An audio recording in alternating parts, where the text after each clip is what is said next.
Selamat datang di channel Saham Cuan. Sebelum kita mulai, saya ingatkan kembali bahwa video ini sepenuhnya hanya untuk edukasi, bukan merupakan ajakan untuk membeli atau menjual saham. Semua keputusan investasi ada di tangan Anda. Saya harap analisa ini bisa memperkaya wawasan teman-teman mengenai fundamental, valuasi, dan potensi dari sebuah emiten di Bursa Efek Indonesia. Dan kali ini kita akan membahas sebuah perusahaan di sektor alat kesehatan yaitu PT Diagnostika Biotekniko Tbk dengan kode saham CHEK.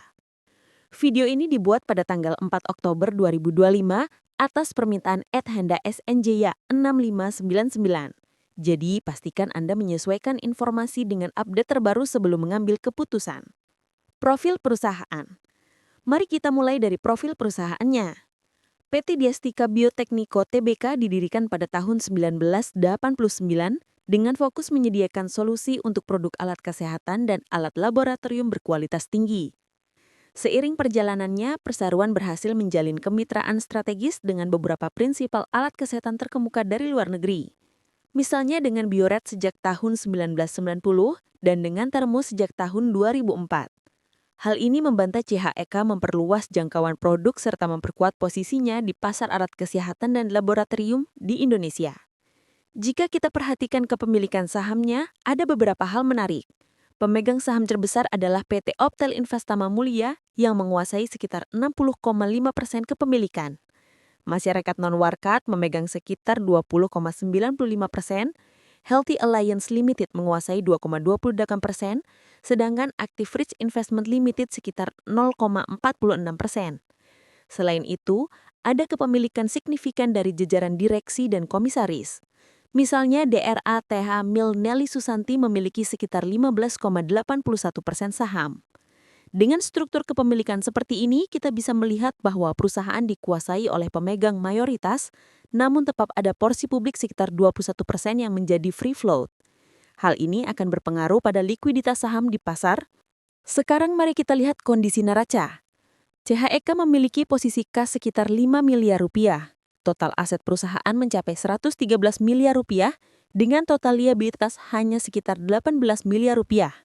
Sementara itu, ekuitas perusahaan berada di level 95 miliar rupiah. Yang menarik, perusahaan tidak memiliki utang jangka panjang, bahkan juga tidak punya utang jangka pendek, sehingga total debt tercatat nol. Dengan kas bersih sekitar 4 miliar rupiah, perusahaan berada dalam kondisi yang sangat sehat secara solvabilitas. Working capital atau modal kerja berada di angka 60 miliar rupiah, yang menunjukkan perusahaan punya ruang gerak likuiditas yang sangat baik. Kalau kita lihat dari sisi rasio keuangan, current rasio perusahaan berada di angka 4,41 dan quick ratio di angka 1,82. Angka ini jauh di atas standar minimal sehat yang biasanya berada di kisaran 1 hingga 2. Dengan kata lain, CHEK tidak memiliki masalah likuiditas sama sekali. Debt to equity ratio atau DER hanya 0,19 dan leverage keuangan hanya 1,19. Angka ini menunjukkan struktur modal perusahaan sangat konservatif karena praktis tidak ada tekanan utang. Altman C-score juga sangat tinggi, yaitu 9,92 yang berarti perusahaan berada di zona aman jauh dari risiko kebangkrutan. Mari kita beralih ke kinerja laba rugi. Di kuartal kedua tahun 2025, perusahaan mencatat pendapatan sekitar 78 miliar rupiah, naik cukup signifikan dari 62 miliar rupiah di kuartal kedua tahun 2024. Secara tahunan, revenue annualized berada di level 157 miliar rupiah dibandingkan 155 miliar di tahun 2024, 129 miliar rupiah di tahun 2023, dan 117 miliar rupiah di tahun 2022. Artinya, ada tren pertumbuhan yang stabil dalam beberapa tahun terakhir. Dari sisi laba bersih, kuartal kedua tahun 2025 mencatat profit sebesar 5 miliar rupiah dibandingkan kerugian 1 miliar di periode yang sama tahun sebelumnya. Secara annualized, laba bersih 2025 berada di level 11 miliar rupiah. Sedangkan pada tahun 2024 tercatat 15 miliar, di tahun 2023 sebesar 14 miliar, dan di tahun 2022 sebesar 13 miliar. Jadi, walaupun di annualized terlihat sedikit lebih rendah dibandingkan tahun sebelumnya, tren jangka panjang tetap menunjukkan pertumbuhan stabil. EPS atau laba per saham juga meningkat. Di kuartal kedua tahun 2025, EPS berada di level 1,28 dibandingkan minus 0,36 di kuartal kedua tahun sebelumnya. Secara annualized, EPS tahun 2025 berada di level 2,56, sedangkan di tahun 2024 berada di 3,69, di tahun 2023 sebesar 3,30, dan di tahun 2022 sebesar 3,17. Jadi, walaupun di annualized terlihat sedikit lebih rendah dibandingkan tahun sebelumnya, tren jangka panjang tetap menunjukkan pertumbuhan stabil. Kalau kita lihat dari margin profitabilitas, gross profit margin kuartalan berada di angka 39,95%, operating margin 7,81%, dan net profit margin 7,61%. Angka ini cukup sehat, menunjukkan bahwa bisnis alat kesehatan yang dijalankan oleh CHEK memang punya daya tarik margin yang lumayan. Yang lebih menarik lagi, jika kita lihat dari pertumbuhan, revenue kuartalan tumbuh 26,7% year on year. Laba kotor tumbuh hampir 49,3% dan laba bersih tumbuh sangat besar, yaitu 459% year on year. Selain laporan laba rugi, penting juga melihat arus kas. Perusahaan mencatat free cash flow sekitar 12 miliar rupiah. Di kuartal jika dikalikan TTM, free cash flow per saham adalah 10,53 atau totalnya sekitar 43 miliar rupiah. Ini angka yang sangat positif karena menunjukkan kemampuan perusahaan menghasilkan kas yang sehat dari operasional. Dari sisi efisiensi, Day Sales Outstanding hanya sekitar 11,75 hari, artinya piutang relatif cepat terbagi. Days Inventory sekitar 42,67 hari, dan Days Payable Outstanding sekitar 15 hari. Cash Conversion Cycle berada di angka 39 hari, yang berarti cukup efisien dalam mengelola modal kerja. Nah, sekarang kita masuk ke bagian yang banyak ditunggu, yaitu valuasi sahamnya. Dengan jumlah saham beredar sekitar 4,11 miliar lembar, harga saham implisit saat ini sekitar Rp179 per lembar. Market cap perusahaan mencapai 736 miliar rupiah dengan enterprise value sekitar 732 miliar rupiah. Jika kita bandingkan dengan kinerja keuangannya, price to earning ratio atau PER berdasarkan TTM berada di 36 kali. Ini jauh di atas median IHSG yang berada di sekitar 9 kali. Artinya saham CHEK saat ini diperdagangkan dengan valuasi premium. Price to sales ratio berada di 3,16 kali, price to book value berada di 7,73 kali, dan price to free cash flow berada di 17 kali. Dari sisi EV to EBITDA, angkanya tercatat sangat tinggi, yaitu 93 kali. Secara sederhana, valuasi CHEK memang tergolong mahal jika dibandingkan dengan rata-rata pasar. Investor perlu meyakini bahwa pertumbuhan bisnis ke depan akan benar-benar kuat agar valuasi setinggi ini bisa justified. Kalau kita lakukan simulasi, misalnya dengan asumsi PER target 15 kali, maka harga wajar per saham ada di kisaran Rp75. Jika menggunakan PER 20 kali, harga wajarnya sekitar Rp99. Dan dengan PER 30 kali, harga wajarnya sekitar Rp149. Saat ini, harga sudah berada di level Rp179, yang berarti pasar memberi valuasi premium bahkan di atas PER 30 kali. Mari kita bahas risiko dan tantangan yang perlu diperhatikan investor. Pertama, dari sisi kepemilikan. Dengan porsi mayoritas dipegang oleh PT Optel Investama Mulia sebesar 60%, keputusan strategis perusahaan akan sangat ditentukan oleh pemegang mayoritas. Bagi investor publik, ini berarti pengaruh terhadap arah kebijakan relatif terbatas. Kedua, free float yang hanya sekitar 21% membuat likuiditas saham ini tidak setinggi emiten-emiten besar lainnya. Dalam praktiknya, ini bisa menimbulkan volatilitas harga yang lebih tinggi.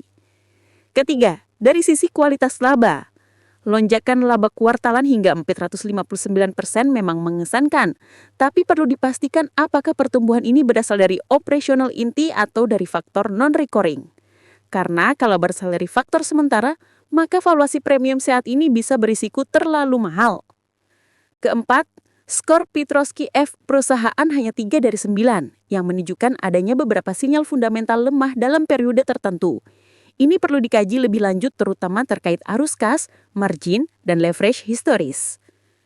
Kelima, regulasi di sektor alat kesehatan juga perlu diperhatikan. Perubahan aturan impor, sertifikasi, atau distribusi bisa berdampak pada operasional perusahaan. Jadi, apa yang bisa kita simpulkan dari analisa ini? PT Dastika Biotekniko sebuah perusahaan dengan fundamental neraca yang sangat kuat. Tidak ada utang, likuiditas tinggi, arus kas positif, dan margin yang sehat. Dari sisi operasional, perusahaan berhasil menunjukkan pertumbuhan revenue dan laba yang cukup konsisten, bahkan mencatat lonjakan signifikan di kuartal terakhir. Namun, di sisi lain, valuasi saham ini sudah tergolong premium.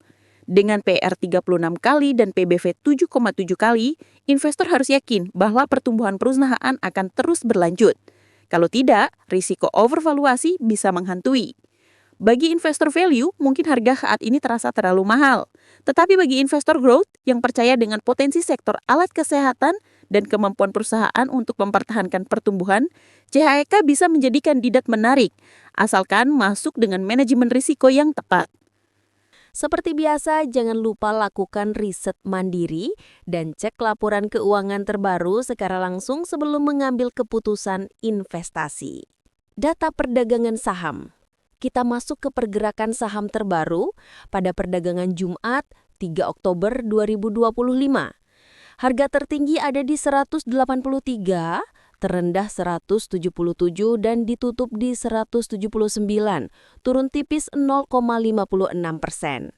Volume perdagangan 11,5 juta lembar. Kalau kita tarik lebih panjang, dalam satu minggu naik 1,7%. Dalam satu bulan turun 10,5%. Namun, secara YTD masih naik 39,8%. Artinya, setelah sempat rally pasca IPO Juli lalu, saham ini sekarang sedang terkoreksi sehat. Dari level tertinggi 240 kini di 179 atau turun sekitar 25%. Analisa bandarologi. Nah, bagian yang tidak kalah menarik adalah aktivitas bandar. Data harian 3 Oktober 2025, ada 16 broker di sisi beli dan 15 di sisi jual. Net buy tercatat 52.000 lot dengan nilai transaksi sekitar 1 miliar rupiah. Broker asing maupun lokal seperti CP, CC, EP terlihat dominan di sisi beli, sedangkan YZ dan ZP aktif di sisi jual. Harga rata-rata transaksi 180 relatif flat dengan harga penutupan. Dalam satu minggu terakhir, 29 September sampai 3 Oktober, net buy lebih besar, sekitar 150.000 lot dengan nilai 2,7 miliar rupiah. Broker YJ dan CC konsisten mengumpulkan barang, sementara ZP dan KI lebih dominan distribusi. Harga rata-rata juga bertahan di 180. Dalam satu bulan terakhir, 4 September sampai 3 Oktober, net buy sekitar 365.000 lot dengan nilai 6,8 miliar rupiah. Beberapa broker besar seperti YB, BR, EP terlihat aktif menambah posisi. Namun ada juga distribusi cukup besar dari ZP, YP, dan AK. Sejak IPO Juli 2025 hingga sekarang, net buy tercatat lebih dari 1 juta lot dengan nilai 23 miliar rupiah. Menariknya, pergerakan ini didominasi oleh beberapa broker besar seperti YB, ZP, CP, YP, dan CC yang cenderung akumulasi. Sementara di sisi jual, terlihat MG, AO, dan AZ cukup agresif melepas barang. Kesimpulannya, dari sisi bandarologi terlihat pola akumulasi masih berjalan, meskipun dalam jangka pendek ada tekanan distribusi. Ini sesuai dengan koreksi harga yang kita lihat selama 1 bulan terakhir. Analisa teknikal. Dari sisi teknikal, saham CHEK saat ini berada di fase konsolidasi setelah turun dari level puncak 240 ke 179. Support terdekat ada di 174, jika tembus bisa ke 163. Resisten terdekat di 184, dan jika berhasil breakout, bisa menguji 200 kembali. Secara tren jangka menengah, saham masih di bawah garis MA20 dan MA50, artinya masih dalam tekanan koreksi. RSI saat ini berada di zona 40-an mendekati area oversold, yang artinya ada peluang rebound teknikal. Jadi secara teknikal, saham ini masih dalam fase wait and see, menunggu apakah support kuat di 174 bisa bertahan atau tidak. Kesimpulan, mari kita simpulkan. Fundamental, CHEK adalah perusahaan dengan kinerja sehat, bertumbuh, margin baik, dan neraca kuat. Namun valuasi saat ini masih relatif mahal. Teknikal, saham sedang dalam fase koreksi setelah rally pasca IPO, support ada di 174 sampai 163, resisten 184 sampai 200. Bandarologi, ada indikasi akumulasi jangka panjang meski jangka pendek masih ada distribusi yang menekan harga. Bagi investor jangka panjang, saham ini bisa masuk watchlist, tetapi perlu hati-hati dengan valuasi yang tinggi. Sedangkan bagi trader, momen rebound dari support bisa jadi peluang, asalkan disiplin dengan cut loss jika support jebol. Teman-teman, itulah analisa lengkap kita kali ini untuk saham CHEK, PT Diastika Biotik Indo Tbk. Jangan lupa semua informasi di video ini hanya bersifat edukasi, bukan rekomendasi beli atau jual. Kalau menurut Anda, apakah saham CHEK ini menarik untuk investasi jangka panjang atau lebih cocok hanya untuk trading jangka pendek? Silakan tulis pendapat Anda di kolom komentar. Terima kasih sudah menonton sampai akhir. Jangan lupa like, share, dan subscribe supaya tidak ketinggalan update analisa saham lainnya. Sampai jumpa di video berikutnya ya.